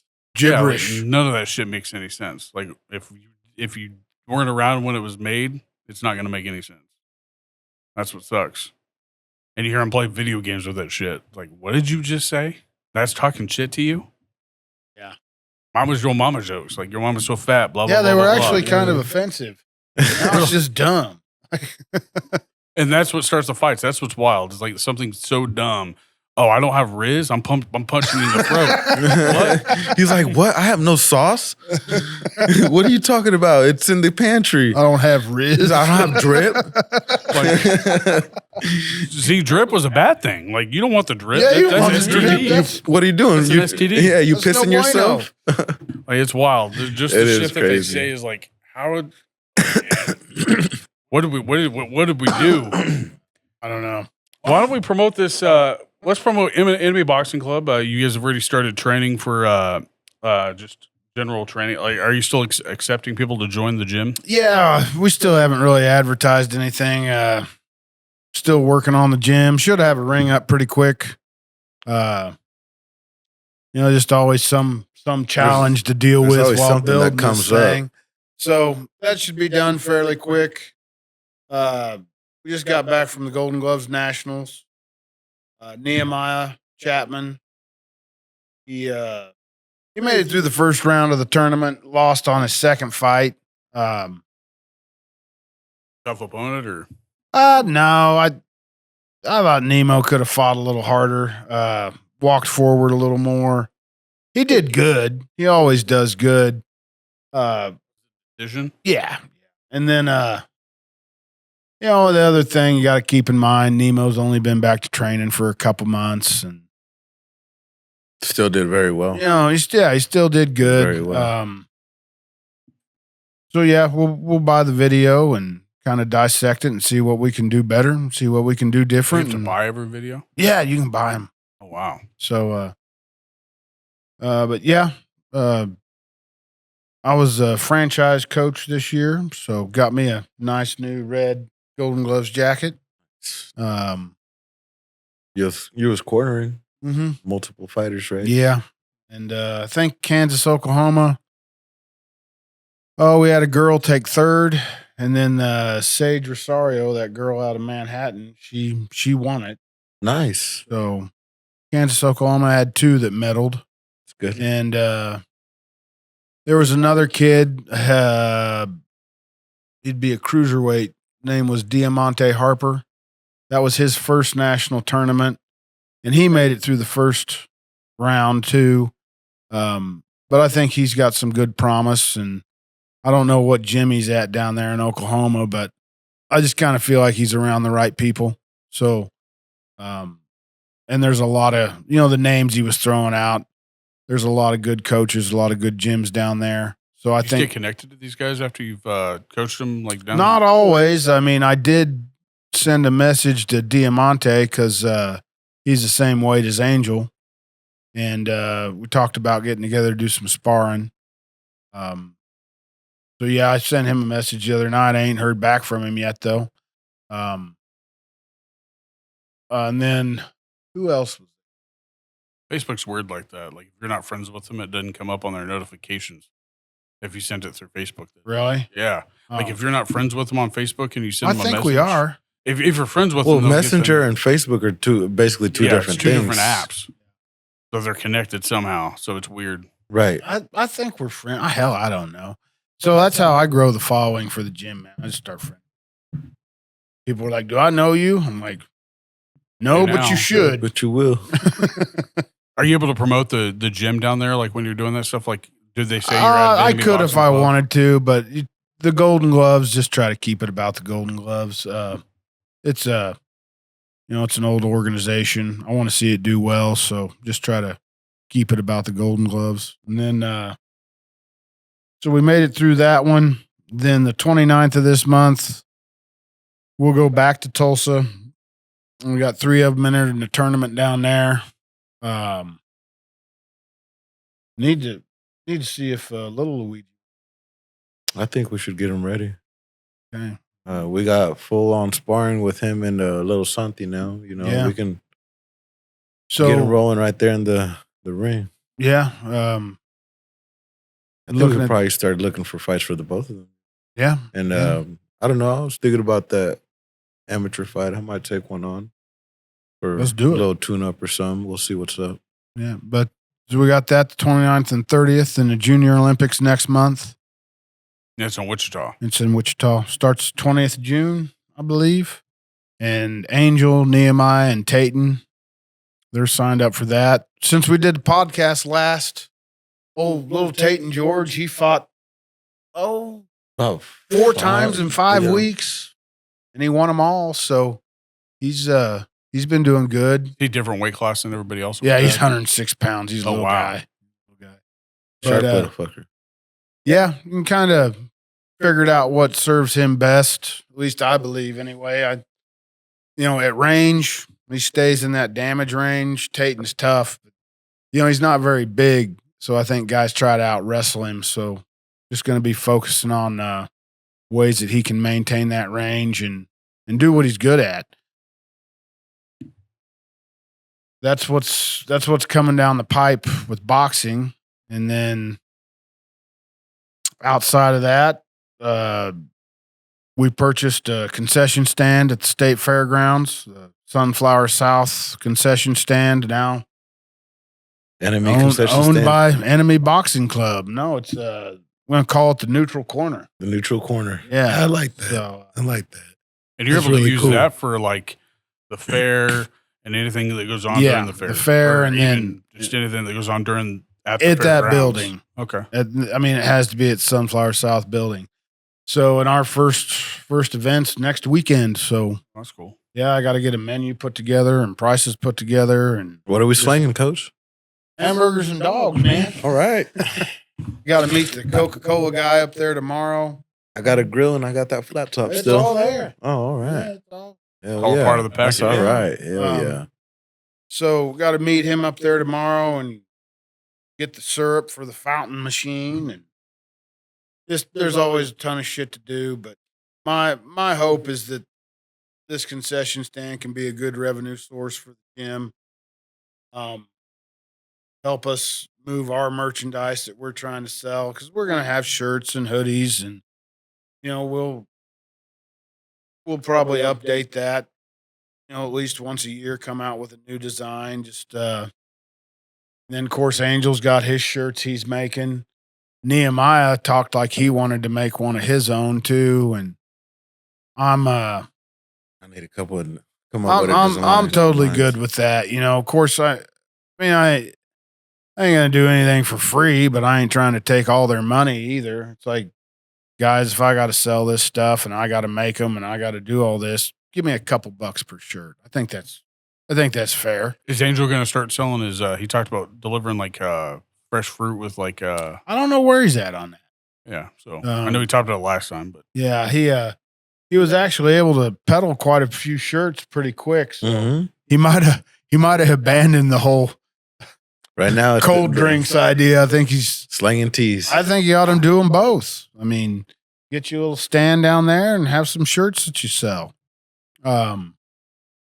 We're supposed to be selling shirts at AJ's for him.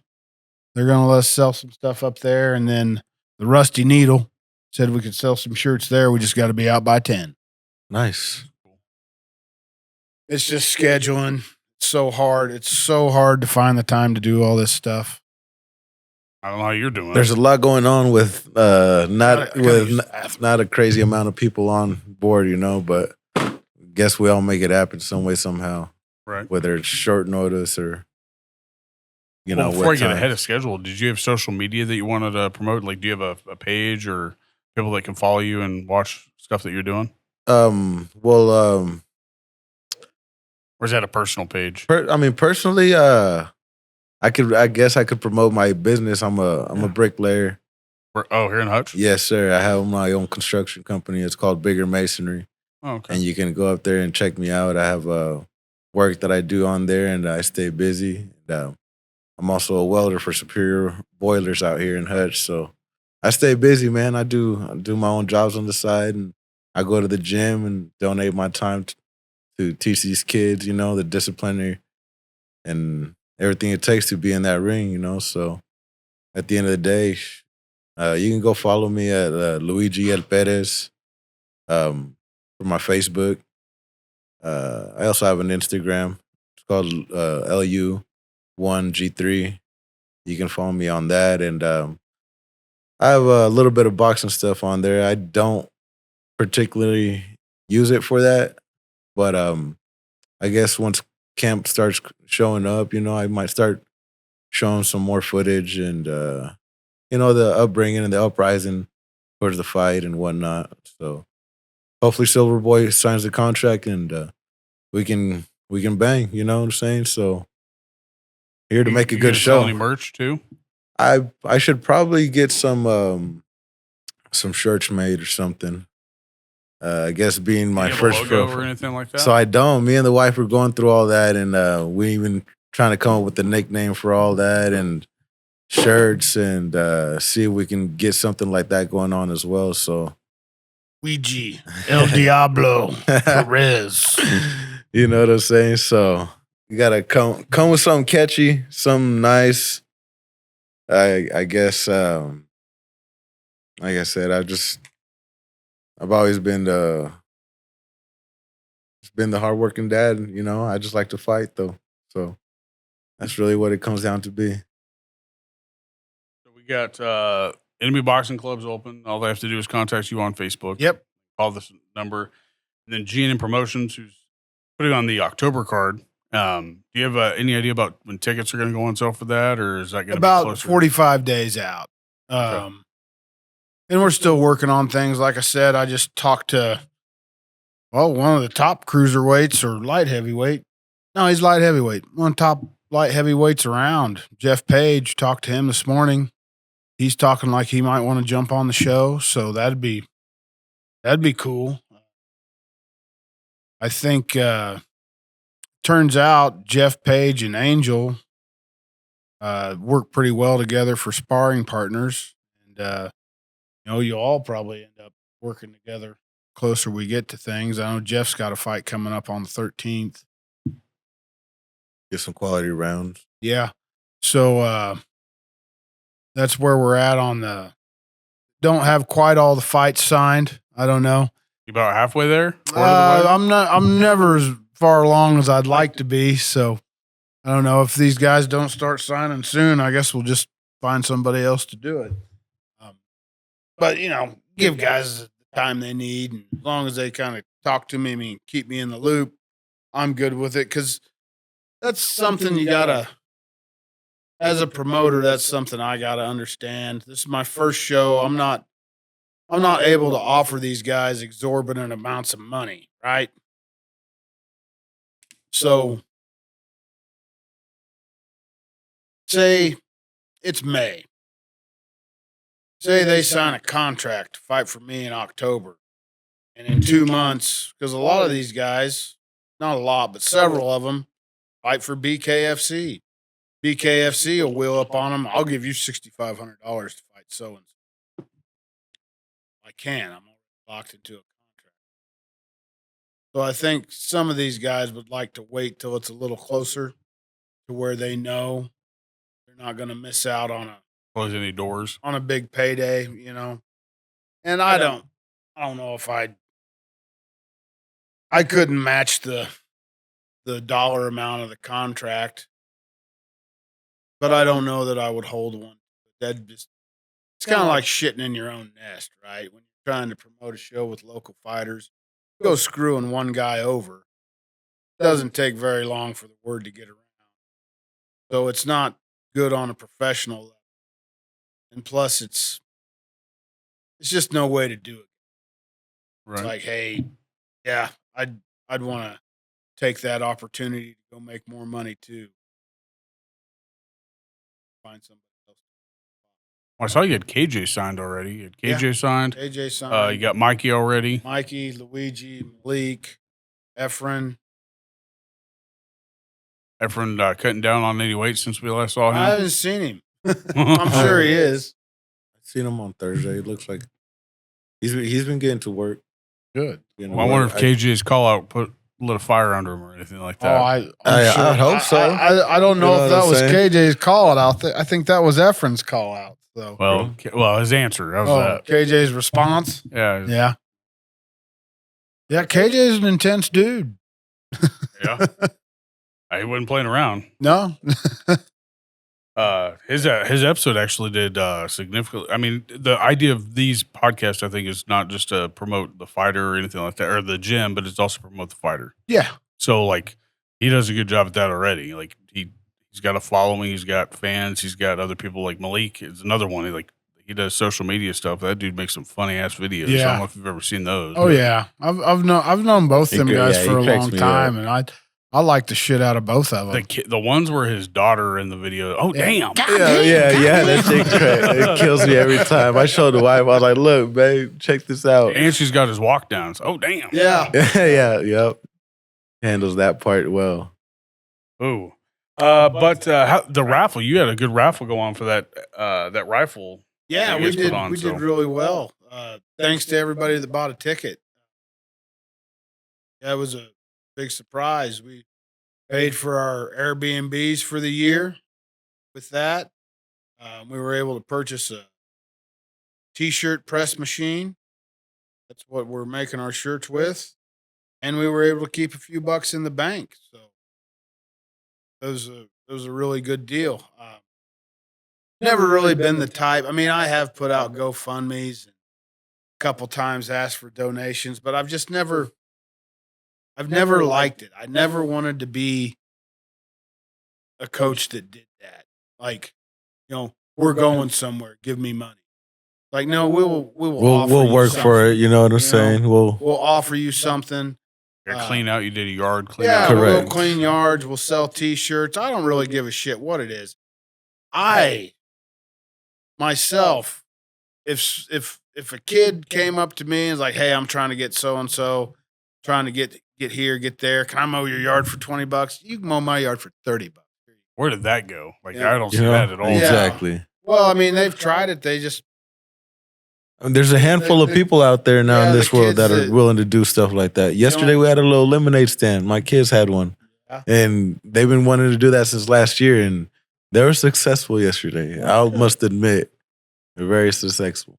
well, and put that on Facebook. Get some people down your. Oh, we road. did. Oh yeah, we had people show up. I'll just say they made their money back and some. So But yeah, I never wanted to just ask for money. I always felt like, no, fellas, we need to offer something. correct.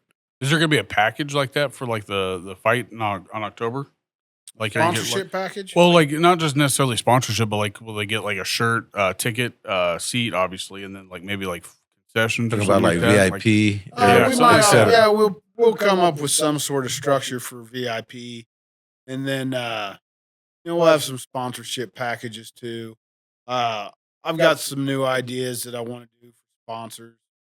Well, and you kind of explained this to you. We're going to build that jumbotron. Yeah.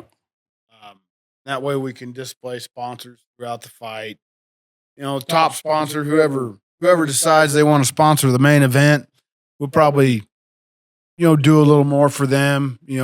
Give them a couple extra tables, couple extra perks at the fight. Probably give them the mic for 5 minutes to promote their business. Social media posts, everything we can do. About that concession stand at the state fair. I've wanted to set up something to offer the fighters. Pick a day, come up to the state fair, bring some shirts, bring some flyers, do whatever you want. Get out there, shake some hands, make some fans. And, these are the people paying your paychecks, guys. And I think it can be beneficial for them, and it's beneficial for G&M Promotions too. So, trying to create scenarios like that where everybody wins. That's what I'm trying to do for this fight. You also got we're planning on working out with Leo Pla, having him come out here and kind of put on like a clinic. Yeah. Last time he was out here, he did a clinic, and, we promoted that, and he promoted it on his social media too. And Ernest Bell down there at MMA Elite, he helped us out. A lot of his guys came to it. So I was going to get with Ernest and see if it's something he was interested in doing again. That way when Leo's out here, he's able to make a few bucks and, have fun. I mean, and then also we got Don Fry, Predator. Right. Yeah. He's coming. He's going to be another one of our guests. I'm pumped about that. I mean, I was going to get 2 rental cars so Don could have a car and Leo could have a car, but Leo's like, shit, I'll be Don Fry's chauffeur. And I was like, hell yeah.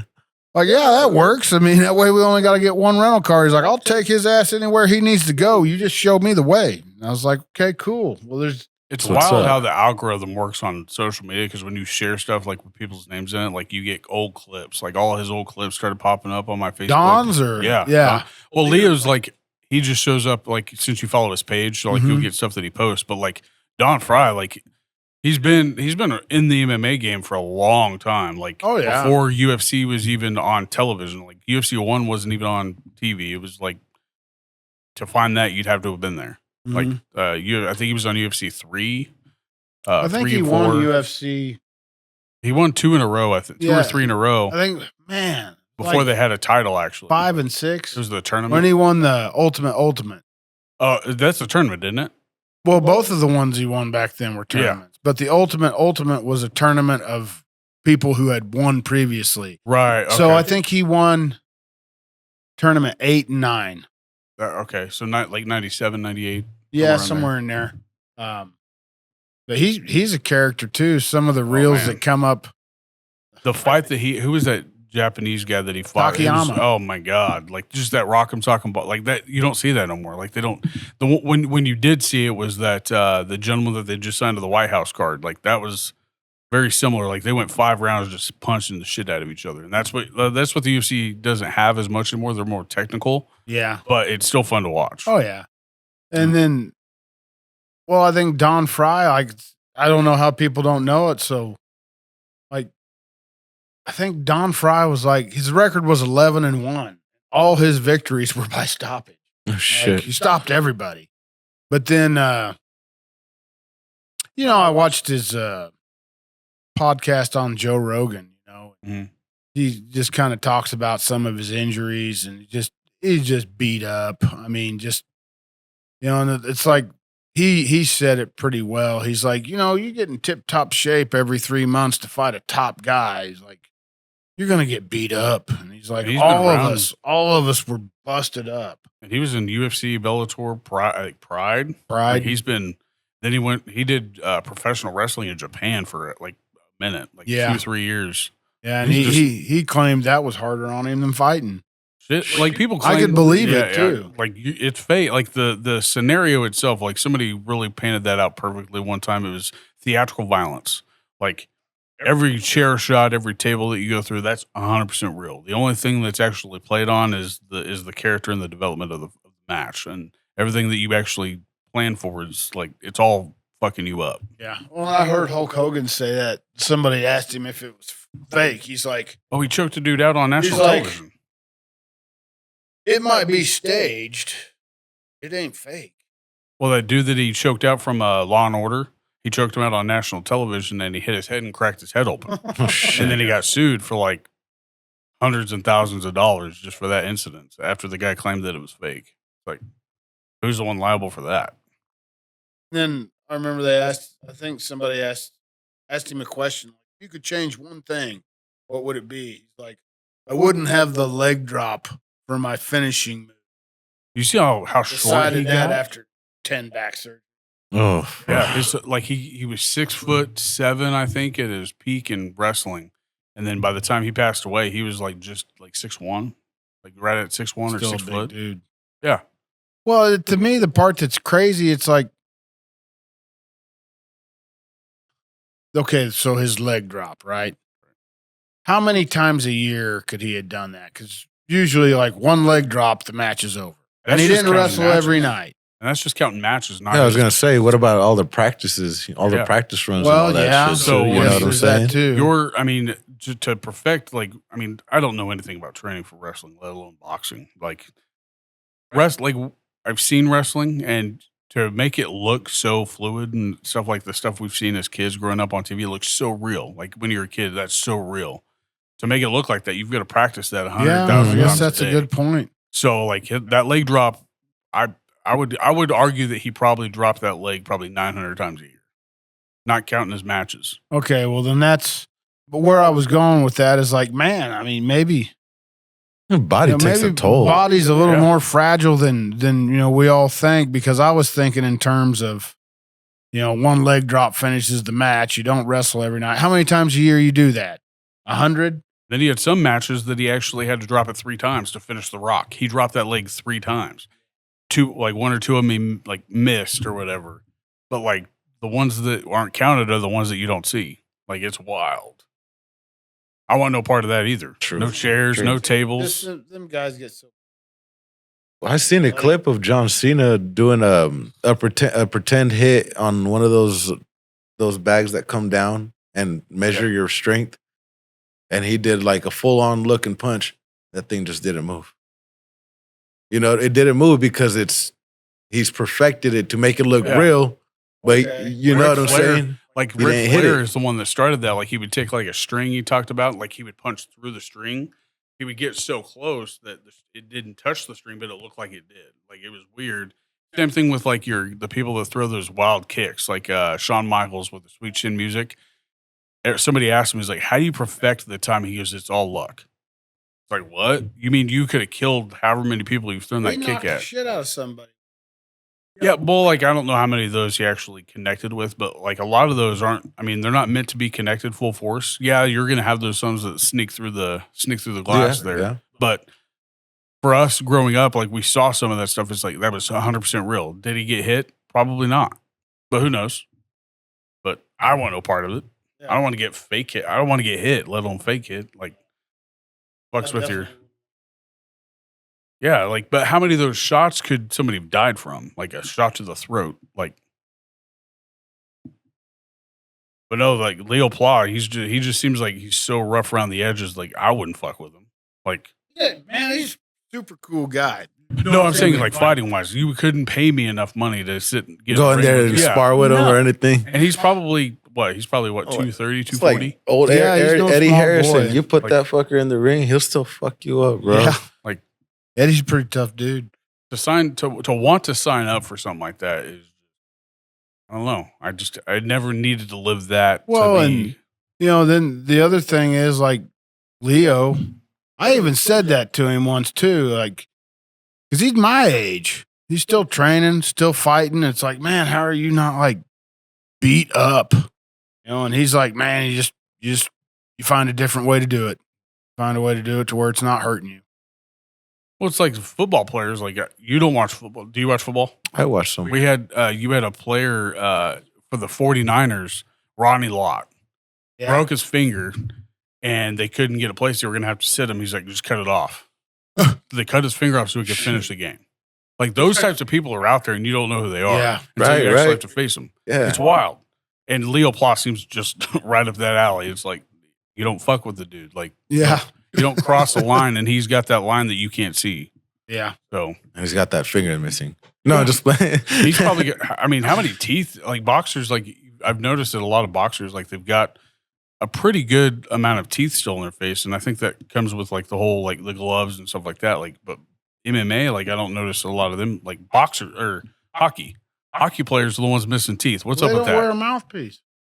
I think most of them do. They Yeah. wear a mouthpiece, but like what? Like maybe when they're Maybe fighting. they're catching elbows or that I hockey. mean, I player. don't know how you could breathe with a mouthpiece in, I think You it's know, part of the rules. running like, up and down maybe the not pro. ice like that.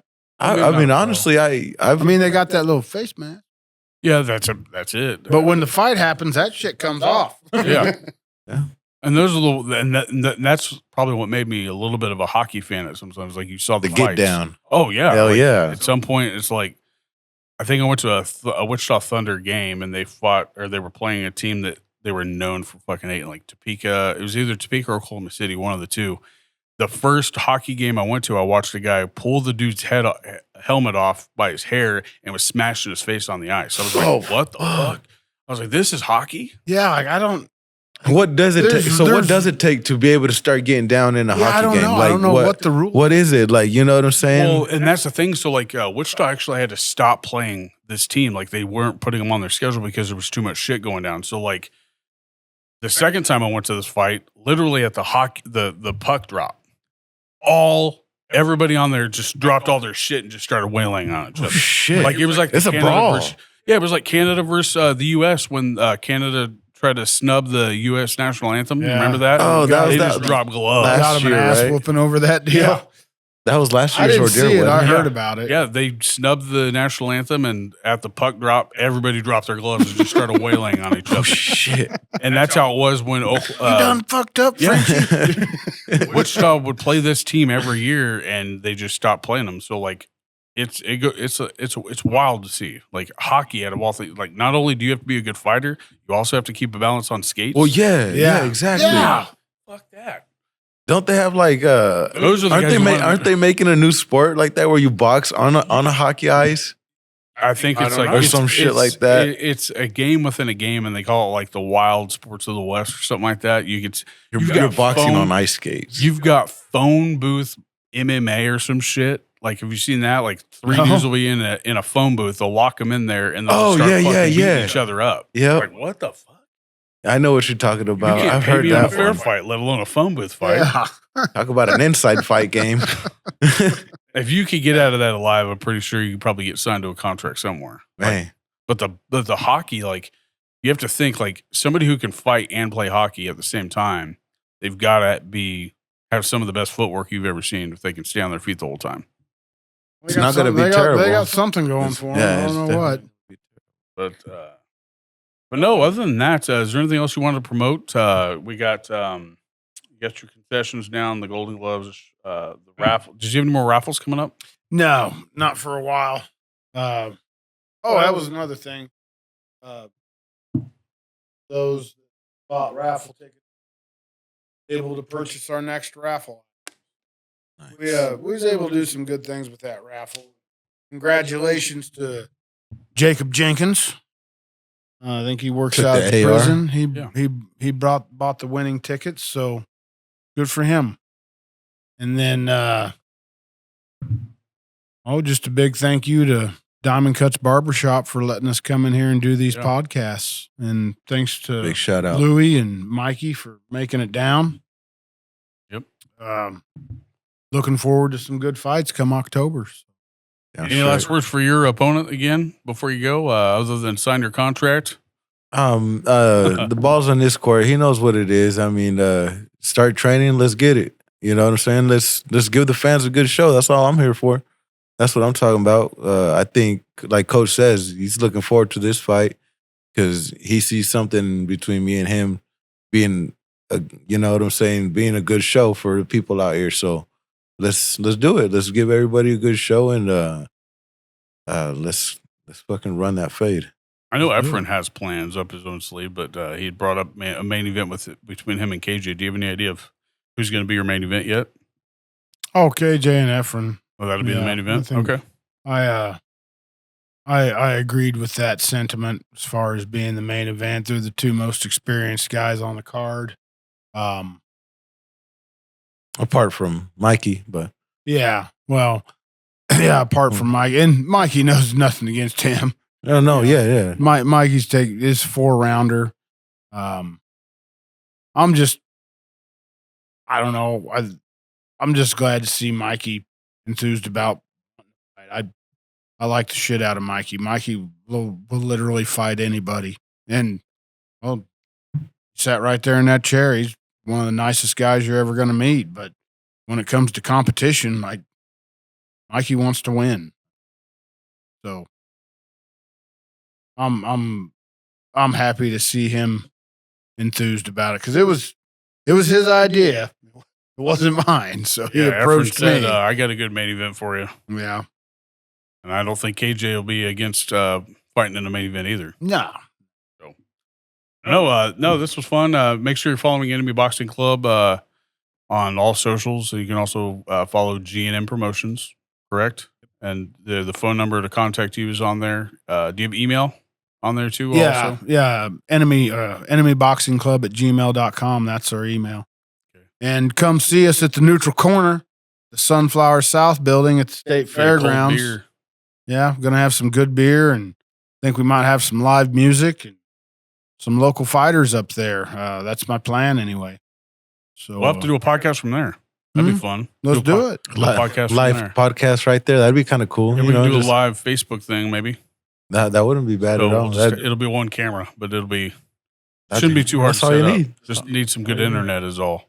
I don't know how well the fair does that shit. Well, I'm going to have to buy a hotspot, probably a jetpack or something, to run the registers and such. So I don't think internet will be a problem.